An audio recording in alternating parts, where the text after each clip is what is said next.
అవినీతి అక్రమాలకు కేరాపుగా Hyderabad cricket association ఉంది. ఎప్పుడు హైదరాబాద్ క్రికెట్ అసోసియేషన్ అనేది వివాదాస్పదమైనటువంటి నిర్ణయాలు తీసుకోవడం కానీ అవినీతిలో బట్టబయలవుతున్నటువంటి పరిస్థితి. దేశంలో ఏ క్రికెట్ బోర్డు కానీ ఇలాంటి పరిస్థితి లేనటువంటి పరిస్థితి కేవలం తెలంగాణ రాష్ట్రంలో హైదరాబాద్ క్రికెట్ అసోసియేషనే అవినీతి అక్రమాలు అవుతున్నాయి. వరుసగా జరుగుతుంటే కూడా ప్రభుత్వం దున్నపోతు మీద వర్షం కురిస్తే ఏ రకంగా వ్యవహరిస్తుందో పాలక వర్గాలు కూడా అదే రకంగా వ్యవహరిస్తుంది.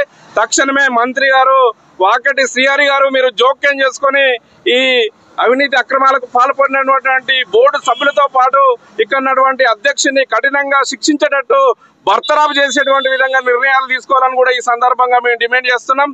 హైదరాబాద్ క్రికెట్ అసోసియేషన్ ఇక్కడ ఉన్నటువంటి గ్రామీణ ప్రాంతంలో ఉన్నటువంటి క్రీడాకారులను జాతీయ అంతర్జాతీయ స్థాయిలో ఒక క్రీడాకారులను తయారు చేసేటువంటి విధంగా చూడాల్సినటువంటి పరిస్థితిని వదిలేసి కేవలం టికెట్లు అమ్ముకోవడం, కుంభకోణాలు చేయడం, అక్రమంగా డబ్బులు సంపాదించేటువంటి విధంగా ఈరోజు అవినీతి అక్రమాలకు హైదరాబాద్ క్రికెట్ అసోసియేషన్ కేంద్రంగా ఉంది. కాబట్టి పూర్తిగా ప్రక్షాళన జరిపి బోర్డును కూడా పూర్తిగా చేంజ్ చేసి న్యాయంగా దీన్ని విచారణ జరిపించి ఈ హైదరాబాద్ క్రికెట్ అసోసియేషన్ ను బలోపేతం చేయాలని ఈ రాష్ట్ర ప్రభుత్వాన్ని కూడా మేము డిమాండ్ చేస్తున్నాం.